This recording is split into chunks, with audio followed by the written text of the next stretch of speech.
Ako po si Janine. Gusto ko lang pong ibahagi ang nangyaring karanasan ko noong nakaraang taon tungkol sa isang lumang relo na iniwan sa akin ng aking lola. Noong pumanaw ang lola ko, naiwan niya sa akin ng isang gintong relo na palagi niyang suot.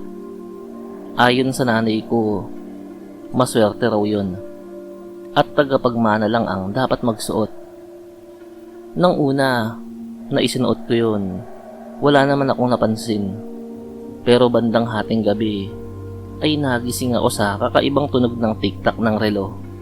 Ang mas nakakatakot, kahit wala na yung baterya, tumatakbo ito ng mabilis na parang may hinahabol. Nang tinitigan ko, biglang tumigil ang kamay ng relo sa oras na 3:15 AM. Pagbaling ko sa gilid ng kama, nakita ko ang anino ng lola ko. Nakatayo, nakangiti pero puno ng dugo ang bibig. Hindi siya nagsasalita, ngunit nakatingin lamang sa relo sa aking kamay. Mula noon, tuwing 3:00 ng madaling araw, kusa itong gumagana at humihinto sa parehong oras. Hanggang ngayon, hindi ko pa rin maipaliwanag kung bakit. Ang sabi ng iba, baka gusto ng lola ko na may iparating sa akin. Pero hanggang ngayon, hindi ko kayang alisin ang relong yun sa aking aparador.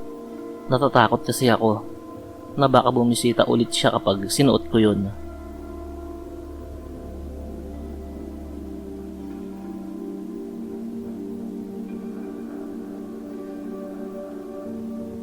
Isa akong empleyado sa isang opisina sa Quezon City.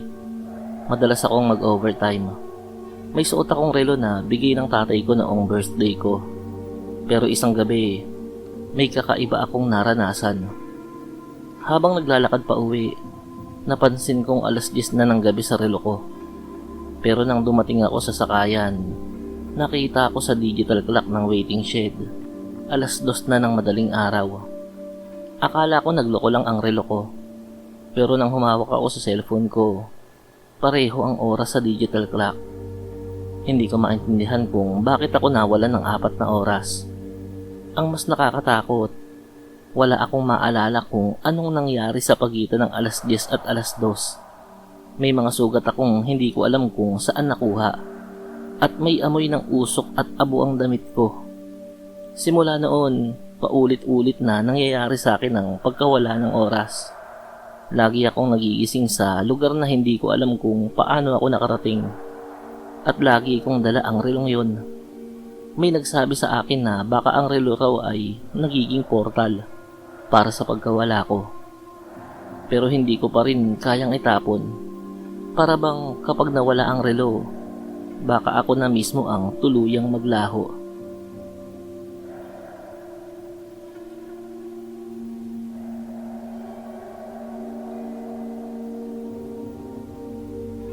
Noong high school ako, mahilig akong mangalakal sa junk shop. Isang beses nakakita ako ng lumang relo na kulay itim.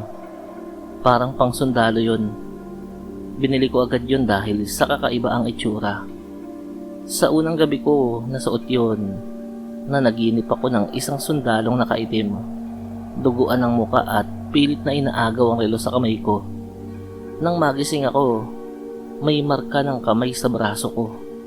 May mga pasa na parang may humawak. Tuwing sasapit ang 12:00, naririnig ko ang marching sound ng mga bota, kahit wala naman akong kasama sa bahay.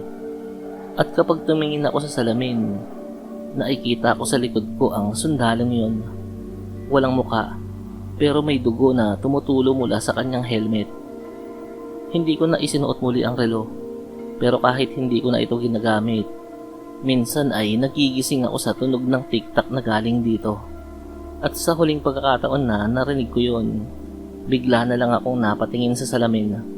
Nakatayo siya sa likod ko, naangiti.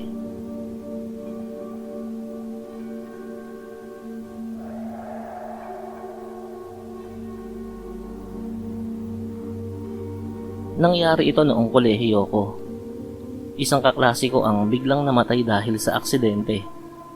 Laking gulat ko ng isang araw, may isang matandang babae na lumapit sa akin at iniabot ang relo ng kaklase ko. Ang sabi niya, ako raw ang dapat na sumunod na magsuot noon. Hindi ko alam kung bakit, pero tinanggap ko yun. Noong una, normal lang. Pero napansin ko na palaging nauuna akong makaalam ng aksidente. Kapag huminto ang relo sa isang tiyak na oras, doon eksaktong may namamatay. Isang kaklase, kapitbahay, o minsan pati estranghero sa kalsada.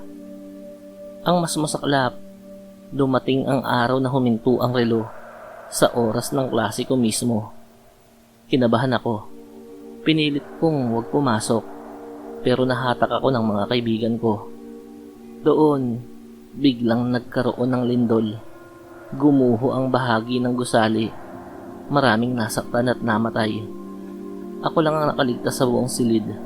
At sa kamay ko, tumatakbo na ulit ang relo. Parang wala lang nangyari. Hindi ko alam kung malas ba ito o isang babala.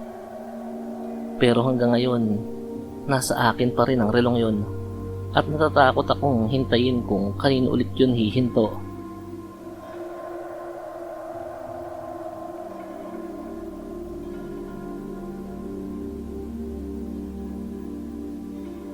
Hindi ko malilimutan ang karanasan kong to. Isang gabi, napadaan ako sa lumang sementeryo. May nakita akong relo na nakapatong sa lapida ng isang libingan. Dahil paborito kong mangolekta ng relo, kinuha ko yun at isinilid sa bag ko. Pag uwi ko, palaging alas 12 ng gabi humihinto ang relo. Sabay maririnig ko ang yabag na tila mabigat na paa sa labas ng bahay. Nang minsang sumilip ako, may nakita akong anino ng isang lalaking bangkay. Puno ng uod ang katawan at nakatingin sa bintana. Kinabukasan, dinala ko ang relo pabalik sa sementeryo. Pero nang ilapag ko yun sa libingan, biglang gumalaw ang lupa. Lumabas ang kalansay ng lalaking yun. Dahan-dahang umupo at itinutok ang buto niyang kamay sa akin.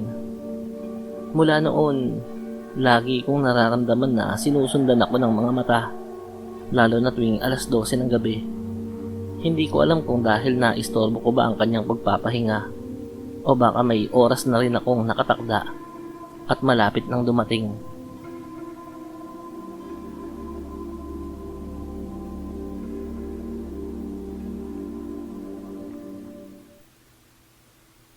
Iyon.